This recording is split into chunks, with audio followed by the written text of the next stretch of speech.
안내사 김원장입니다. 네, 김원장입니다. 우리가 앞으로 올 날들을 대비해야 되는 중요한 질환, 독감에 대해서 준비했습니다. 저희 거 같은 경우는 아무것도 몰라서 그냥 매달리는 굉장히 어려운 주제여서 끝도 없이 그거를 다루시는 거죠.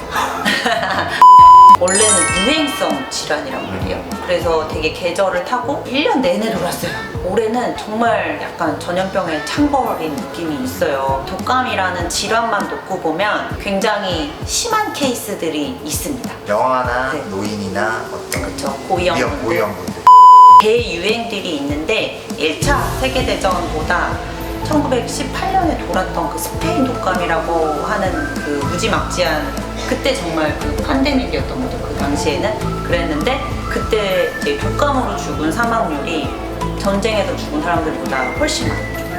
그리고 1956년에 중국에서 이제 대유행을 했던 이제 아시아 독감이라고 하는 것도 거의 200만 명? 이 정도가 죽었대요.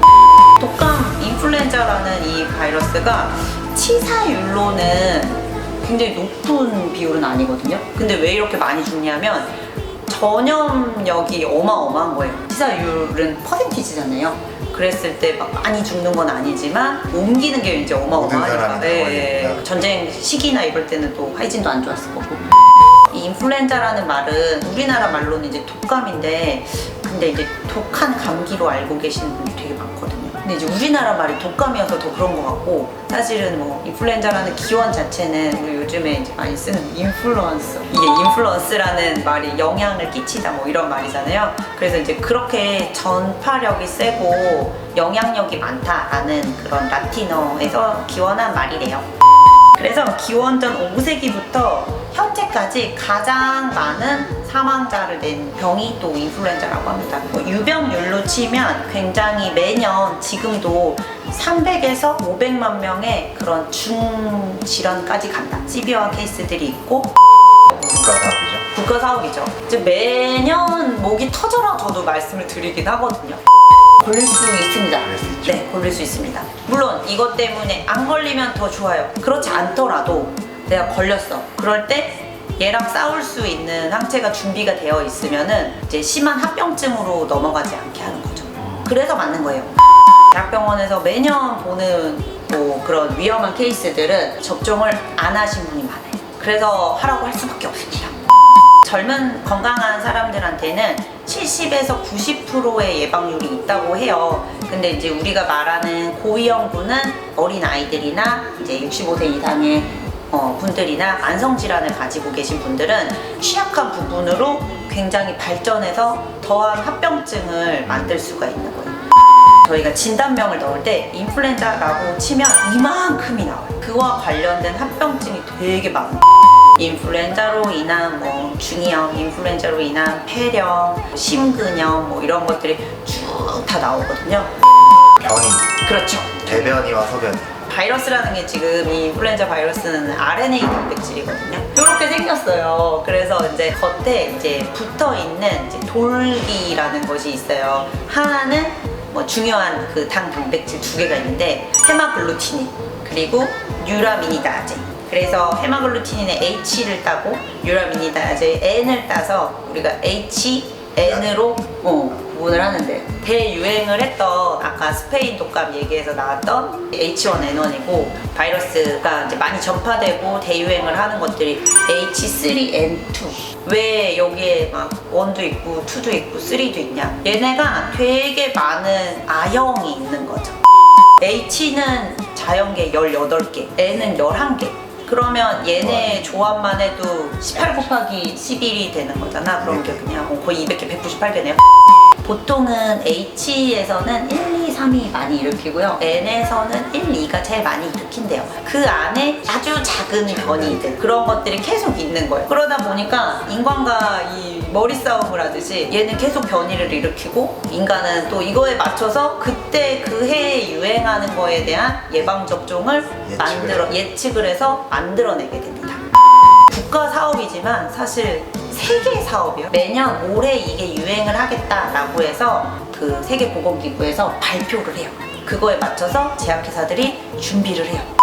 가장 유행하는 시기가 이제 11월에서 한 1월 뭐 요때쯤, 그리고 막 한 4월쯤 한 번 또 막 이런 식으로 이렇게 대유행 시기가 있거든요. 때에 맞춰서 준비를 하고, 접종의 시작은 몇 개월 전에 보통 하는데, 주사를 맞으면 바로 항체가 뿅 생기는 게 아니라 거의 한 2에서 4주 정도 있다가 생기거든요.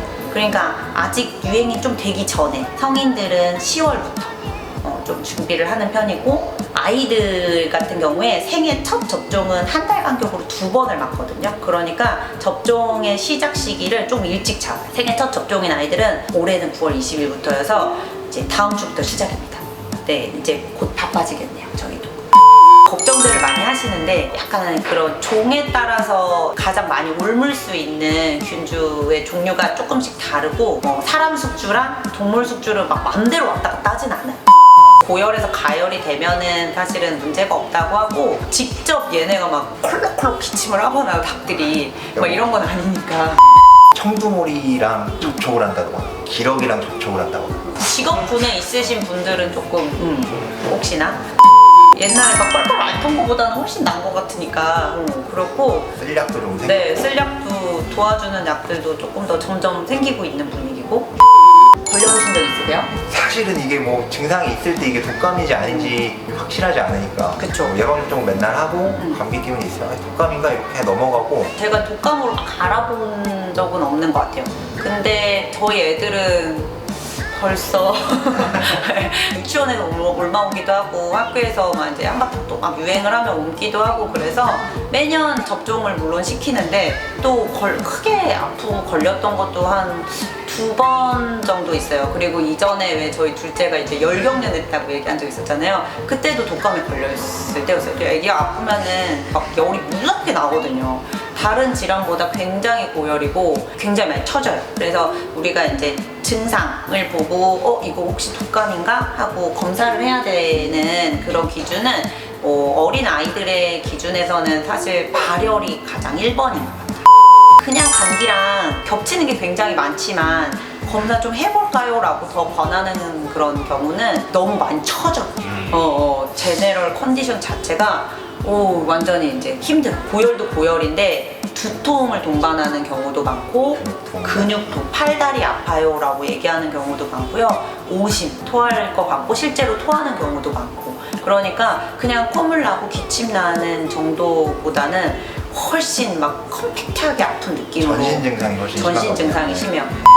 열이 조금 이제 좀 떨어지고 나면 그때부터 기침, 콧물 이런 게 조금 더 심해지는 느낌이에요. 이제 독감에 걸렸을 때 초반 한 그 하루 이틀이 굉장히 힘들기 때문에, 그때 딱 방문해서 검사를 해서 나오면 약이 빨리 들어가면 훨씬 낫습니다.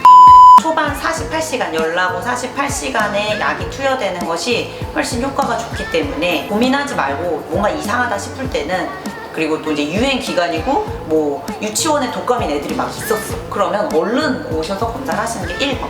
그리고 이제 가끔 가족들이 다 독감이었어요. 근데 저는 열은 안 나요. 근데 왜 이렇게 머리가 아프죠? 이럴 때 검사는 또 나올 때가 있어요. 그래서 약간 이제 자기가 처한 주변 환경, 요거에 맞춰서 검사의 그 인디케이션을 잡으시면 될 것 같고, 검사 방법은 똑같이 코로 이제 검사해서 그걸 가지고 이제 키트에서 보낸 건데, 몇 분 안에 나오니까 빠르게 검사할 수 있습니다. 그 일반 감기를 일으키는 바이러스들은 호흡기 바이러스 검사 종이 있어요. 우리는 그것을 큰 증상을 일으키지 않는 것들에 대해서 잡바이러스라고 부르죠. 일반 감기와의 다른 점은 합병증이 있을 수 있다는 거예요. 그게 더 무서운 거죠, 사실. 흔하게 볼 수 있는 거는 독감 후에 오는 중이염 진짜 많아요. 그리고 독감 후 폐렴도 많고요. 기저질환이 있으신 분들 있잖아요. 그거에 대해서 치료하고 있는 부분들이 더 안 좋아질 수가 있어요. 독감은 좀 그런 면이 좀 무서운 것 같아요. 제가 경험했던 환자 중에 왜 정말 무서웠어요 하는 경우는 CNS를 침범하는 경우. 그냥 중추신경계. 네네. 중추신경계를 침범하고 삽시간에 뇌염으로 퍼져서 뇌염? 사망했던 케이스 있어요. 고3이었나 막 그랬었어요. 튼튼할 것 같은 나이의 친구인데도 그런 케이스가 있었습니다. 근데 접종을 안 했어요. 기저질환도 없고 젊은 남자아이였는데, 근데 접종을 안 한 거 외에는 특별한 게 없었어요. 그래도 뭐 우리 진짜 무서워했어. 그때 이렇게 되네 막 이런 게 있고. 드물지만 또 약간 중증의 합병증, 그런 심근염 그러러 갈 수도 있다. 이런 너무 무서운 얘기들을 하면 이제 너무 무서우니까 대부분은 사실은 잘 낫고 실제로는 뭐 예전에 약이 없을 때도 이제 힘든 그 2, 3일의 시간이 지나면 점차 좋아진다라고 되어 있지만 그래도 우리 무서우니까 예방접종은 꼭 합시다. 가끔 그럴 때 있어요. 진짜 병이 약을 무엇을 쓰든 정말 무시하고 막 진행되는 것 같은 느낌으로 퍼질 때가 있어요. 예방할 수 있는 거니까 예방은 해야지 라는 개념으로 받아들이시면 될 것 같아요. 독감 예방접종은 언제부터 시작이 됐을까요? 저 오늘 이거 준비하면서 찾아봤어요. 역사. 1930년대에 시작이 됐고 1945년을 기점으로 해서 미국에서 대량 생산이 됐대요.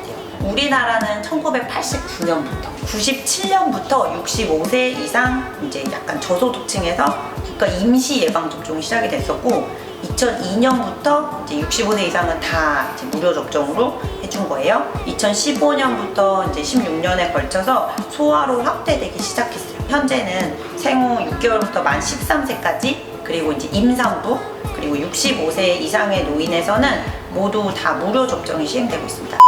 점점 범위가 넓어지고 있는 거잖아요. 저는 뭐 엄마 아빠도 다 맞았으면 좋겠어요. 젊은 엄마 아빠지만 나한테는 그냥 쉽게 이기고 넘어갈 수 있는 것도 아기가 옮거나 뭐 이제 어르신들이 옮았을 때는 무서운 병이 될 수 있으니까. 자기가 중간 숙주가 될 수 있는. 그렇죠.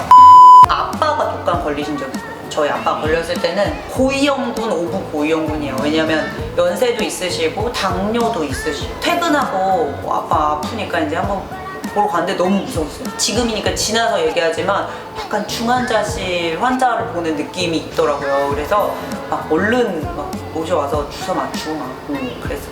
생각보다 너무 그 때깔이라고 하는 이제 전신 상태가 오 이렇게 안 좋다고 이런 느낌이더라고요. 그래서 이제 하여튼 어르신들은 정말 조심하셔야 돼요. 빠르게 치료하고 또 좋아졌고 초기에 빨리빨리 괜히 묵히지 말라 이라고 생각하시면 될 것 같아요.